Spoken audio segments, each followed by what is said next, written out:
They say D'Angelo Russell's the type player that LeBron need. For LeBron James. It validates his move to Los Angeles because when he went there, Greeny, he knew that he wasn't probably going to get another star last year.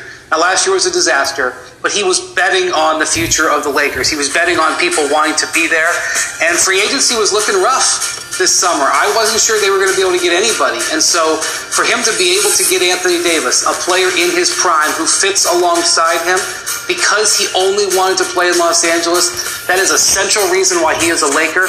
It is a great... They want D'Angelo Russell to go back to LA. I want to see is the Lakers going to do that. They traded him to Brooklyn.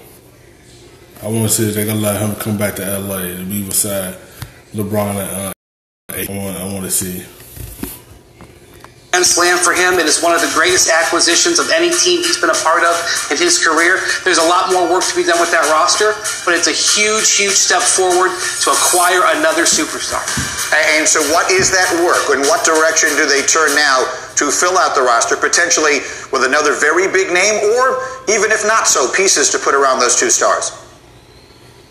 Well, I think they're going to obviously call all the top free agents. They're going to call Kawhi Leonard. They're going to call everything and wait to be told no by them. But they're not going to have a max salary slot in all likelihood. That means probably breaking it up amongst several players. And I'll tell you one name that explodes off the page to me that would be incredibly remarkable. D'Angelo Russell. If Kyrie Irving burns the Lakers and the Knicks to go sign with the Nets, D'Angelo Russell could end up being an unrestricted free agent.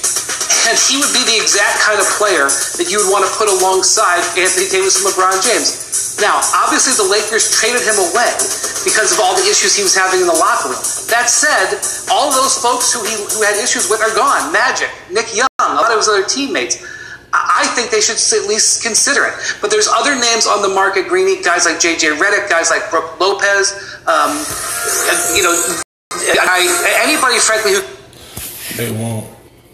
They want to see is if the Lakers going to bring D'Angelo back since Nick Young gone and Magic gone. They say he had trouble in the locker room. They want to see if he's going to bring him back. I don't know. I don't think so. Then I think the Lakers should go get J.J. Redick, get some shooters around him and AD and LeBron. Let's get back to it.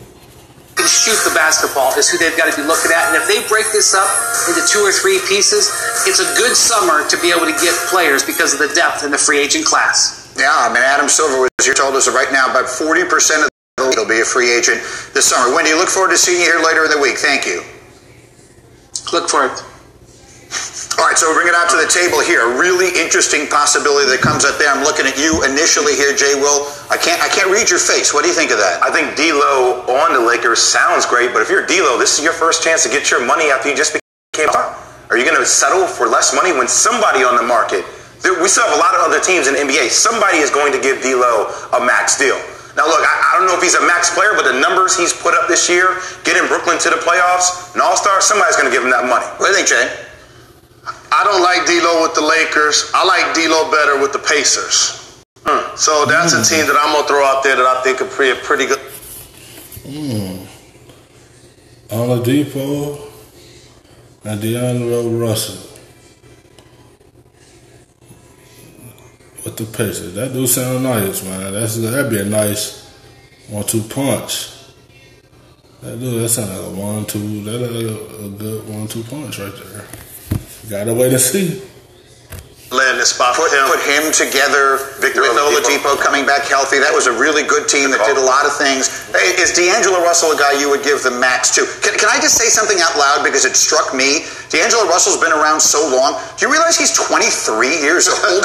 D'Angelo, if I just close your eyes and think about it, you would think, yeah, he's probably in his late 30s. He's 23 dog years in LA. Years old. So he's just at the very beginning of all of this. In a salary cap-driven sport, you got to pick and choose who you give your assets to. And while D'Angelo Russell is an all-star level player, when you say max, to me that means the best player on a championship team.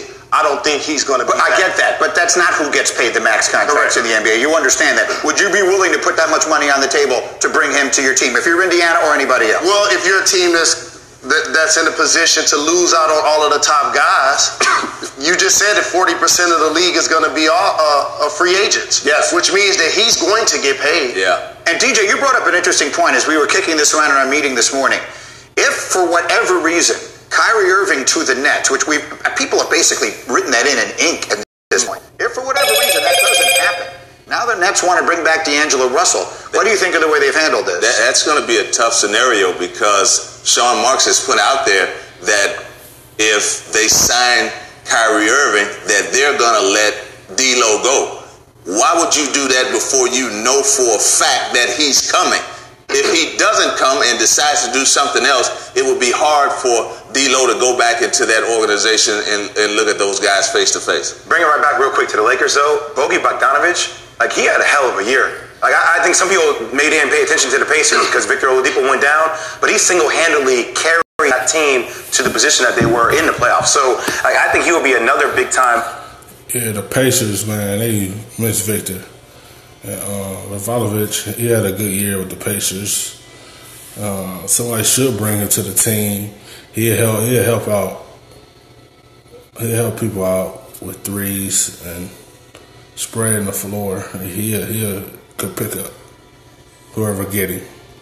Kind of free agent you could bring over to the mix if you're the Lakers as well. And also, we can't ignore the reason why this movement is going to be so unique this offseason is because KD got injured, because Klay got injured, and Kawhi went to the Raptors and in 1 year won the championship. Yeah. So when those three things happen, all bets are off. Meaning what? Explain what you mean by that. It means like you can't just now pencil Kyrie in for the Nets because you wanted to pair him with somebody. Okay? You can't just pencil another guy to go play with LeBron and AD because that's going to be the core of their team. I don't think they're going to get another max level player. We can't say the Warriors are going to be favorites because those two guys are out. So this is just a unique space in the league right now. We're going to take a pause on that thought, but there's much more to be gotten into on that because Kyrie to the Nets, which feels like a done deal in so many ways, I think there are a lot of variables involved in that we need to dissect.